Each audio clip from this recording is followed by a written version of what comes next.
The study of celestial symbolism lies at the crossroads of archaeology, anthropology, religious studies, and folklore. Ancient peoples did not separate astronomy from astrology, or empirical observation from symbolic meaning.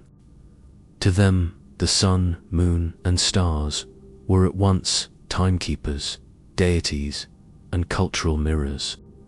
As Mircea Eliade emphasizes in The Sacred and the Profane, 1957, the sky provided the primordial model of order and transcendence. Similarly, Claude Strauss's structuralism reminds us that celestial myths often express binary oppositions: day, night, male, female, order, chaos, that structure human thought. In approaching the sun, moon, and stars, therefore, we must recognize both their practical functions as agricultural calendars and navigation tools, and their mythic roles as symbols of destiny, fertility, and divine order. The transition to agriculture during the Neolithic period, approximately 9000 to 7000 BCE in the Near East, 4000 to 2500 BCE in Europe, bound societies to the sun's seasonal cycles. Crops required the predictability of solstices and equinoxes, elevating the sun into a divine guarantor of life. Bruce Lincoln, in The Emerging from the Chrysalis, written in 1981, argues that this dependency transformed the sun into a symbol of fertility and cosmic order. Across cultures, solar deities emerged. Egypt's Ra, Mesopotamia's Shamash, a god of both justice and light, the Incan Inti, and the Vedic Surya. In mythological cosmologies, like the Babylonian Enuma Elish, the sun is not only a life-giver, but a regulator of divine and human time. Monuments around the world embody the human impulse to anchor ritual life in solar rhythms. In Britain, Stonehenge, approximately 2500 BCE, is aligned with the midsummer sunrise and midwinter sunset. The Stonehenge Riverside Project, which ran from 2003 to 2009, confirmed these solstitial orientations, suggesting ceremonial gatherings tied to seasonal renewal. In 2022, Timothy Darville proposed that its Sarsen circle encoded a solar calendar of 12 months of 30 days, though in 2023, Clive Ruggles counters that its symbolic and ancestral functions outweighed precise timekeeping. Newgrange in Ireland, approximately 3200 BCE, channels the winter solstice sunrise into its burial chamber, dramatizing death and rebirth. In the Americas, the sun dagger of Chaco Canyon, approximately 1000 CE, marks solstices and equinoxes with light patterns. In Egypt, the Temple of Karnak aligns with the winter solstice sunrise, while in Mesoamerica, Teotihuacan's Pyramid of the Sun was oriented to calendrical cycles. Together, these sites confirm a global phenomenon. The sun structured not only agriculture, but also architecture, ritual, and cosmology. Solstice festivals, marked by fire, feasting, and ritual renewal, were widespread across Europe. In Rome, Emperor Aurelian instituted the festival of Sol Invictus, translated to Unconquered Sun, on December 25th to 74 CE. Stephen Heijmans in Sol, The Sun in the Art and Religions of Rome, 2009, argues that while Sol Invictus was a powerful imperial cult, the connection to Christmas is complex. The chronography of 354 confirms the festival, but no contemporary Christian source explicitly links it to Christ's nativity. The calculation hypothesis proposes that December 25th was chosen because it is 9 months after the Annunciation, the 25th of March, aligning with theological symbolism. Others suggest that Christian leaders strategically placed Christ's birth at the solstice to compete with existing solar cults.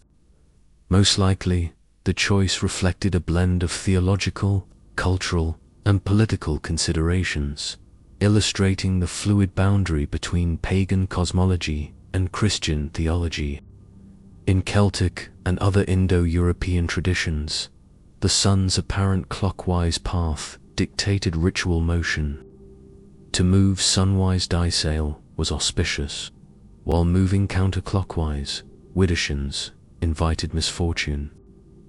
This polarity shaped everything from festival processions to domestic rituals, such as stirring Christmas puddings clockwise.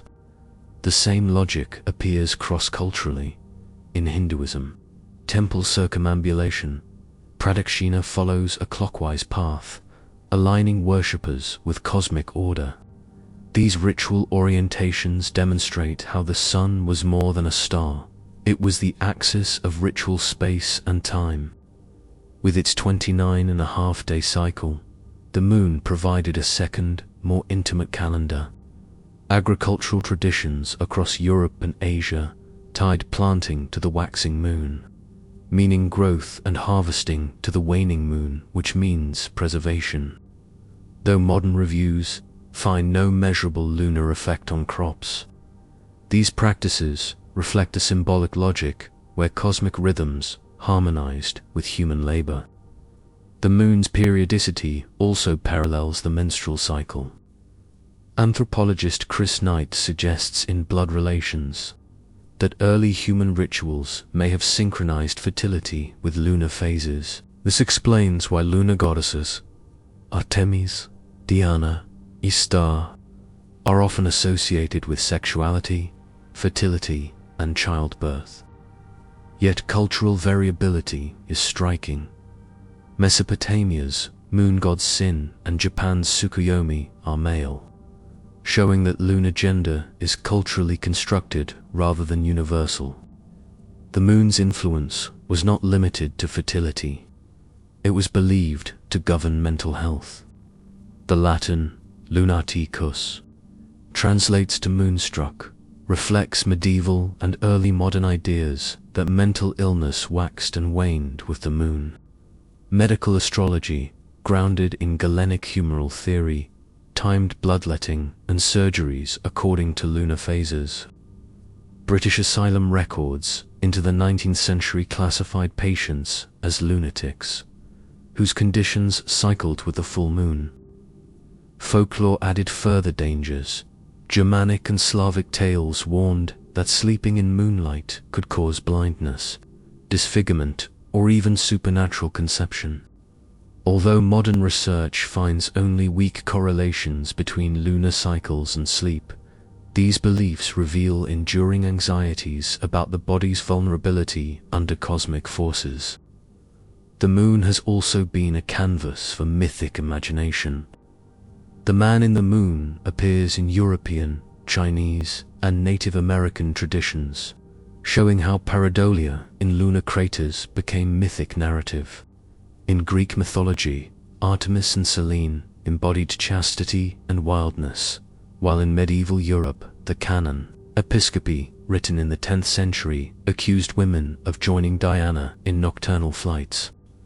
In Ecstasies, Deciphering the Witch's Sabbath, Carlo Ginzburg interprets these accounts as clerical attempts to suppress popular nocturnal cults, rather than direct survivals of paganism. Modern Wicca and neo-paganism revive lunar goddesses as symbols of feminine power.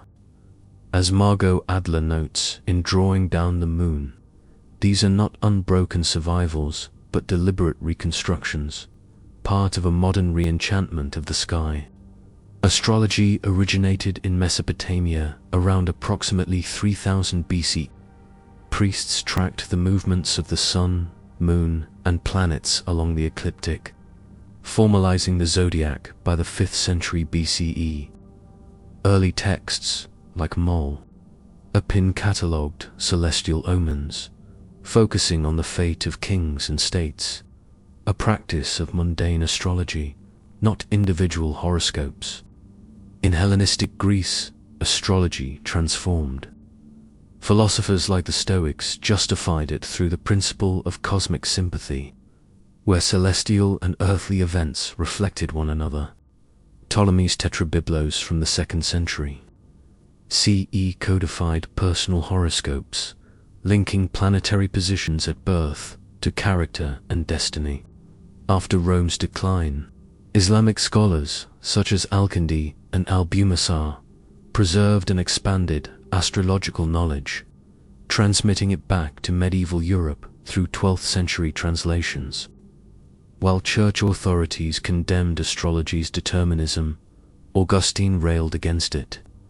Natural astrology, weather, medicine, tides, was tolerated, showing a nuanced relationship between Christianity and the stars. Astrology re-emerged in the 20th century through popular media. The 1930 Sunday Express horoscope, launched after the R-101 airship disaster, ushered in the modern newspaper horoscope. Unlike ancient astrology's deterministic fatalism, modern astrology often serves as a tool for self-reflection and identity, aligning with psychological and New Age frameworks. Astrological language permeates daily speech. Martial from Mars, warlike, jovial from Jupiter, cheerful, saturnine from Saturn, gloomy, and mercurial from Mercury, quick-witted, all preserve planetary archetypes. In Pew Research from 2020 shows that 29% of people believe in astrology, with higher rates among younger demographics. Globally, Vedic astrology, Jyotish, emphasizes karma, while Chinese astrology integrates zodiac animals with elemental cycles, highlighting astrology's adaptability across cultures. From Neolithic farmers to modern smartphone users checking horoscope apps, the sky has remained a sovereign canvas of human meaning. Solar alignments in Stonehenge, Karnak, and Chaco Canyon show that the sun was both a cosmic regulator and a sacred presence. The Christian adoption of December 25th illustrates cultural negotiation between theological symbolism and pagan solstice traditions. Lunar myths reveal how human biology and cosmic cycles were interwoven in narratives of fertility, madness, and danger. Astrology, born of Babylonian astronomy, has shifted from royal divination to personal psychology while retaining symbolic power. Modern scholars caution against simplistic notions of pagan survivals. What we see instead are continuous reinterpretations. Medieval clerics reframed Diana as demonic. Renaissance courts revived horoscopes under scientific guise. Neo-pagans consciously reconstruct lunar rites, and digital astrology apps commodify cosmic symbolism. Yet the underlying impulse remains. As Iliad argued, the sky is humanity's archetypal symbol of transcendence, vast, ordered, and sovereign. Whether through biodynamic farming, solstice, vigils, or daily horoscopes, humans continue to seek in the heavens both practical guidance and metaphysical meaning. You've been listening to Britain's Haunted Tales. Tonight we traced the shadows of the sun, the whispers of the moon, and the cold fire of the stars. Ancient lights that once guided crops, kings, and fears. The same heavens that our ancestors worshipped and dreaded still hang above us, vast and watchful. Perhaps their stories are not finished. Perhaps they're still writing ours. If this tale has stirred your imagination, be sure to subscribe, share, and join us again. And until the next haunting, keep your eyes lifted to the night sky, but be careful what stares back.